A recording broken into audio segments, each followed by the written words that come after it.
മേടിച്ചിട്ട് 1 വർഷമായുള്ള അതിനുള്ളിൽ തീർന്നു. എന്തൊരു ചൂടെവിടെയൊക്കെ. എന്താ കുസ്തി പിടിച്ച് മതില് മറിച്ചിടണ്ട. പേസ്റ്റ് ഇതെവിടെന്നാ? ഇതെന്റെ, അല്ലാതെ ഈ വീട്ടിൽ എവിടുന്ന പേസ്റ്റ്? പേസ്റ്റ് ഇല്ലഞ്ഞിട്ടൊന്നും അല്ല. ഒരു സാധനം മേടിച്ചു കഴിഞ്ഞാൽ തീരുന്നവരെ മാക്സിമം യൂട്ടിലൈസ് ചെയ്യാന്നുള്ളത് ഞങ്ങളുടെ ഒരു ശീലമാണ്. അല്ലാതെ ഇല്ലഞ്ഞിട്ടല്ല. അച്ഛാ, 1200 ഗ്രാമിന്റെ പൊട്ടിക്കാത്ത പേസ്റ്റിംഗ് എടുത്തേ. പല്ലിക്കുന്ന ഫാമിലിയാണെന്ന് അറിയട്ടെ. കൂടുതൽ ഇടിക്കല്ലേ. എങ്ങനെ ചിരിക്കാതിരിക്കും?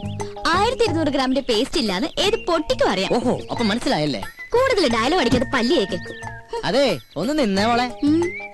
അത്ര നിർബന്ധമാണെങ്കിൽ ആ സോപ്പും കൂടി എടുത്തുകൊണ്ട് വന്നിട്ട് എന്നെ കുളിപ്പിച്ചും കൂടി താ. ഞാൻ റെഡി. നീ റെഡിയാവും. നീ ആ സൈസ് സാധന. നാണോ ഇല്ലാത്തവള്. അതാരാന്ന് ഞാൻ ഇന്നലെ കണ്ടു. എന്ത് കണ്ടു? വാതിലിന്റെ ഇടയിലൂടെ ഇങ്ങനെ. അച്ഛാ, ഇവളൊക്കെ എവിടെ നിന്ന് കുറ്റിയും പറിച്ചോണ്ട് വന്നതാ? ഈ അച്ഛനോടെ പോയി കിടക്ക. അച്ഛാ, അച്ഛാ, കാണല്ലേ സാർ. നീയാ? എന്താ രാവിലെ പത്രത്തിന്റെ ബില്ല്? ഓ, അതൊന്നും വേണ്ടപ്പാ. തമാശ കളഞ്ഞിട്ട് കാശ് എടുക്കട്ടെ സാറേ. 450 രൂപയാ. 450 രൂപ? അതിനു വേണ്ടിട്ടാ നീ രാവിലെ വന്നേക്കണേ. നീ ഒരു കാര്യം ചെയ്യ്, പോയിട്ട് ഒരു മാസം കഴിഞ്ഞിട്ടോ. ഇനി 1 മാസം കഴിഞ്ഞാ? ഇത് കേൾക്കാൻ തുടങ്ങിയിട്ട് കാലം കുറെ ആയിട്ടാ. എടാ, അപ്പുറത്തെ വീട്ടിലെ തോമസ് ചേട്ടനല്ലേ കോടിക്കണക്കിന് രൂപയുടെ കടക്കാരനാ. അറിയോ നിനക്ക്? എനിക്ക് അയാളുടെ കോടിക്കണക്കിന് രൂപയുടെ കണക്കൊന്നും അറിയണ്ട. എനിക്ക് എന്റെ പത്രത്തിന് 450 രൂപ അപ്പം കിട്ടണം. ഓ പിന്നെ, ഞങ്ങൾ ഈ പാവങ്ങളുടെ 450 രൂപ ഇട്ടിട്ടുണ്ട് നിന്റെ മാതൃഭൂമി പത്രം നടന്നു പോവാൻ. ഒന്ന് പോരാ. നല്ല ഒന്നാമതൊരു വീട് കെട്ടിയിട്ടുണ്ടോ ചേട്ടാ? എന്തിനായി പിച്ചത്തരം കാണിക്കണേ? വീടല്ലേ കെട്ടിട്ടുള്ളൂ, ഞാൻ കെട്ടിട്ടില്ലല്ലോ. എടാ, ഞാൻ കെട്ടിക്കഴിഞ്ഞതെങ്കിൽ ആ സ്ത്രീധനത്തിന്റെ തുക കൊണ്ട് ആദ്യം കടമിട്ടത് നിന്റെ ഇരിക്കൂടാ. എന്നാ ആ കല്യാണം കൂടി ഞങ്ങൾ മാതൃഭൂമിക്കാർ നടത്തി തരാം. ആയിക്കോട്ടെ. അതെ, എന്റെ കല്യാണം നടത്തിയിരിക്കുക. ഈ ഒരു ജോലിക്കാരും പറഞ്ഞിട്ട് ആ ആലോചന നടന്നിട്ടുള്ളത്. ഈ കാശ് കൂടി തന്നില്ലെങ്കിൽ എന്റെ ഏജൻസി കെട്ടി. എന്റെ ഏജൻസി കെട്ടിയതിന്റെ കല്യാണം നടക്കില്ലേട്ടാ. വയലന്റ് ആവല്ലേ രമേശ.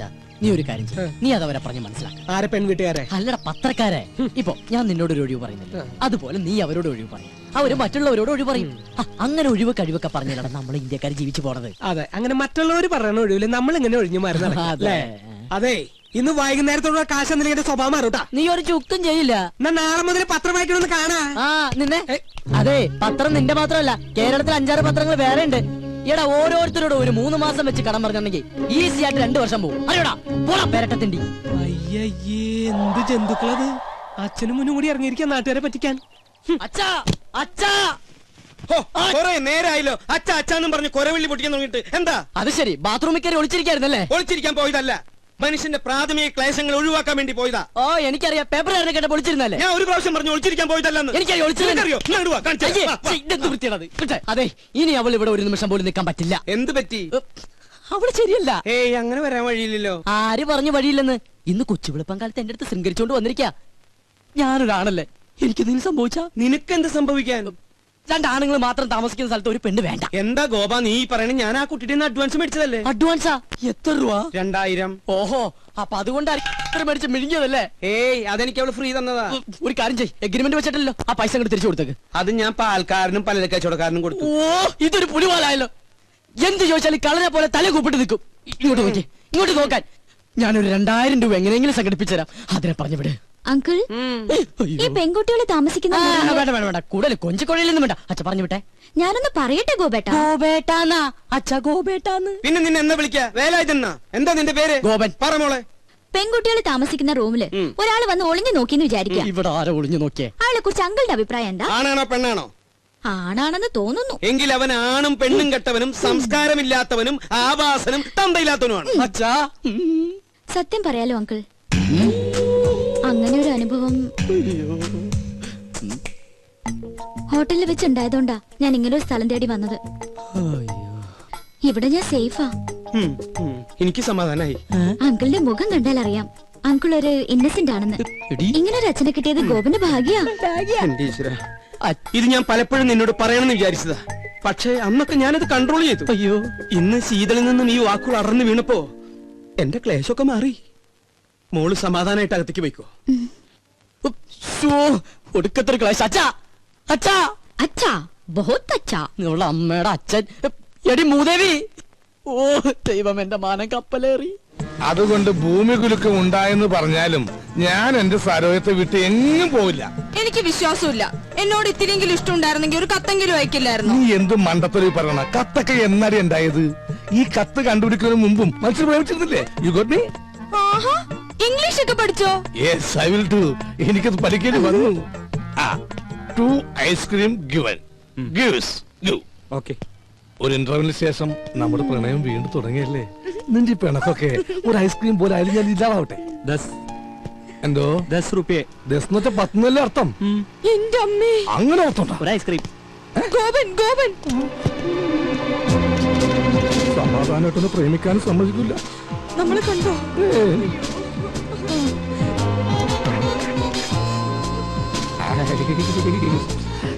ആ ഇതെന്താണ് ഇവിടെ? പച്ചക്കറി വാങ്ങാൻ. പച്ചക്കറി മേടിക്കാൻ ഇവിടെയാ? അല്ല ഐസ്ക്രീം. ആ വായിക്കോളാ. ഇതാരാ അച്ഛനാ? ആ പക്ഷെ ഇയാളെ കണ്ട് നല്ല പരിചയമുണ്ടല്ലോ. എന്നെ കണ്ടുപരിചയമുണ്ടാവാൻ സാധ്യതയില്ല. എന്താ? താൻ ഇരിക്കുമ്പോ ഇത് 10 മനുഷ്യരെ പരിചയപ്പെട്ടിട്ടുണ്ടോ? അതില്ല, പക്ഷെ ഞാൻ എവിടെയോ കണ്ടിട്ടുണ്ട്. എന്താ ഇയാളുടെ പേര്? ഐസ് ഐസാ? ഐസക് ഐസ് പോട്ട് പറയുമ്പോ സ്നോസപ്പൻ മകൻ ഐസക്. ആ ഇയാള് വീട്ടിലേക്കല്ലേ? കേറ്. വേണ്ട ഗോപൻ ആ പൊക്കോ. കേറോ. ആ കേറ് കേറ്. ഏയ്, ഐസ്ക്രീം ഒക്കെ തന്നെ പീഡിപ്പിക്കുന്ന കാല. വേഗം കഴിക്കോ.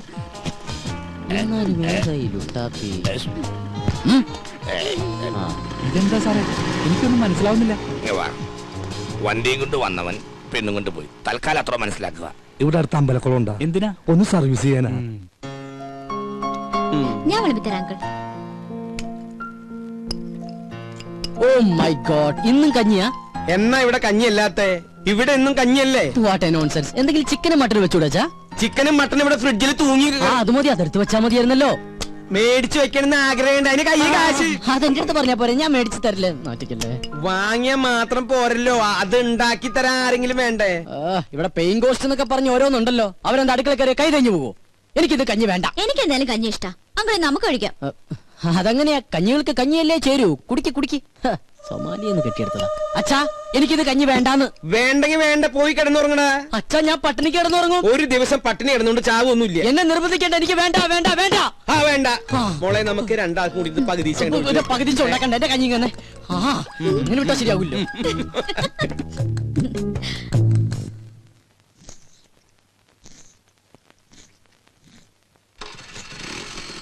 ഓ ഈ അച്ഛനോട് ഞാൻ പലതവണ പറഞ്ഞിട്ടുള്ളതാ, ലൈസൻസ് ഇല്ലാതെ വണ്ടി എടുക്കരുത്. അയ്യോ മുടി. ഈ അച്ഛൻ്റെ ഒരു പീതാംബരേട്ടാ പോലെ ഈ മതിൽ ഒരുപാട് വളർന്നു. നിക്ക് നിക്ക് നിക്ക് നിക്ക്. വിടില്ല, ഞാൻ വിടില്ല. മുമ്പിൽ നിന്ന് മാറിയില്ലെങ്കിൽ മര്യാദ വണ്ടി കൊന്നാലും ഞാൻ മാറില്ല. ഞാൻ പറയുന്ന ഒന്ന് കേക്ക്. നീ ഒന്നും പറയണ്ട. നീ എന്താണ് ഇങ്ങോട്ട് പറയാൻ പോണത്? ഞാൻ അവനെ അങ്ങോട്ട് പറഞ്ഞുതരാം. ഇതെന്നും പറയുന്ന പോലെ നാളെ തരാന്നല്ല, മറ്റന്നാ തരാന്നായിരിക്കും. അതല്ല. നീ ഇങ്ങോട്ട് മാറി എന്നെ ചതിക്കല്ലേ. ചതിച്ചത് നീയാടാ. ഞാൻ ഈ വണ്ടി നിനക്ക് വാടകയ്ക്ക് തന്നതേ എനിക്ക് പുണ്യം കിട്ടാൻ വേണ്ടിട്ടല്ല, വാടക കിട്ടാനാ. ഇനി കുടിശ്ശിക കംപ്ലീറ്റ് കിട്ടിയിട്ടേ ഞാൻ ഈ വണ്ടി നിനക്ക് തരുന്നുള്ളൂ. ഈ പീതാംബര ചേട്ടൻ ഒരു കാര്യം ഇത് കണ്ട. കണ്ട് വെളുക്കാൻ വെച്ചത് പാണ്ടായെന്ന് കേട്ടിട്ടേ ഉള്ളു. പക്ഷെ ഇപ്പൊ കണ്ട്. അതല്ല, ഞാൻ ഷേവ് ചെയ്തോണ്ടിരിക്കായിരുന്നു. അത് കഴിഞ്ഞ് ബാങ്കിൽ പോയി പൈസ എടുത്ത് പീതാംബര ചേട്ടന്റെ വീട്ടിലേക്ക് വരുന്നില്ലേ? ആ പിന്നെ നീ വരും. നിന്നെ എനിക്ക് ഒട്ടും വിശ്വാസമില്ല. വിശ്വാസമില്ല. ചേട്ടൻ തന്നെ ഇങ്ങനെ പറയണം. ചേട്ടാ ചേട്ടന് തരാനുള്ള കാശ് തരാൻ കഴിഞ്ഞില്ലല്ലോ എന്നോർത്ത് ഇന്നലെ രാത്രി ഒരു കഷ്ണം പോലും ഞാൻ ഉറങ്ങിയിട്ടില്ല. അവസാനം തരാന്ന് വിചാരിച്ചപ്പോ എന്റെ വിശ്വാസമില്ലല്ലേ. അയ്യോ എന്റെ ഷേവിംഗ് ക്രീം വെറുതെ വേസ്റ്റായി. ചേട്ടാ ചേട്ടൻ ഒരു കാര്യം മനസ്സിലാക്കണം. ചേട്ടൻ വേണമെങ്കിൽ വണ്ടി കൊണ്ടുവെക്കോ, പക്ഷെ എന്നാലും തരാനുള്ള കാശി ഇന്ന് ഉച്ചയ്ക്ക് മുമ്പ് ഞാൻ വീട്ടിലെത്തിച്ചിരിക്കും. അതാണ് ചേട്ടാ ഗോപൻ. ബൈ. പുറകെ വിളിക്കണേ. യെസ് പീതാംബരേട്ടാ. നീ പറഞ്ഞ സത്യമാണോടാ? അല്ല നോണ. ചേട്ടൻ വേണമെങ്കിൽ വണ്ടി കൊണ്ടുവെക്കോ. എടാ എനിക്ക് വണ്ടി കൊണ്ടുപോകാൻ ആഗ്രഹം ഉണ്ടായിട്ടല്ല. ഇത് ഞാൻ നിന്റെ പുറകെ നടന്ന എന്റെ ഈ കാലിന് കൂടെ സ്വാധീനം ഇല്ലാണ്ടാവും. അതുകൊണ്ട് ഇന്ന് തന്നെ കാശ് കൊണ്ടുവന്ന് തരണം. വണ്ടി എടുത്തോണ്ട് പോയിക്കോ. Thank you. അതെ ഞാൻ ഡ്രോപ്പ് ചെയ്യണോ? വേണ്ട വേണ്ട. ഈ വടി ഉള്ളിടത്തോളം കാലം ഞാൻ നിന്നെക്കാളൊക്കെ നല്ല അസലായിട്ട് ഇങ്ങനെ ഡീസന്റ് ആയിട്ട് നടന്നു പോകും. കണ്ട അയ്യോ എനിക്ക് എന്തൊരു തിരക്കാ. ഷെവ് ചെയ്യാൻ പോലും സമയം കിട്ടുന്നില്ല. എനിക്കൊരു 2 ലക്ഷം രൂപ തരാനുള്ള ആളാ, അല്ലാതെ ഞാൻ കടം മേടിച്ച ആളൊന്നുമല്ല. പാവം അവധി വേണോ അത്ര? ഞാൻ പറഞ്ഞു ഒരു 5-6 മാസം കഴിഞ്ഞിട്ട് മതിയെന്ന്. എനിക്കിപ്പ എന്തിനാ കാശ്? ഞാൻ ഒന്നും ചോദിച്ചില്ലല്ലോ. ഓ ചില സമയത്ത് അച്ഛൻ വിളിച്ച കേൾക്കയില്ല. എന്താ അച്ഛൻ വിളിച്ചേ? ഞാൻ വിളിച്ചില്ലല്ലോ. എന്താ വിളിക്കാത്ത?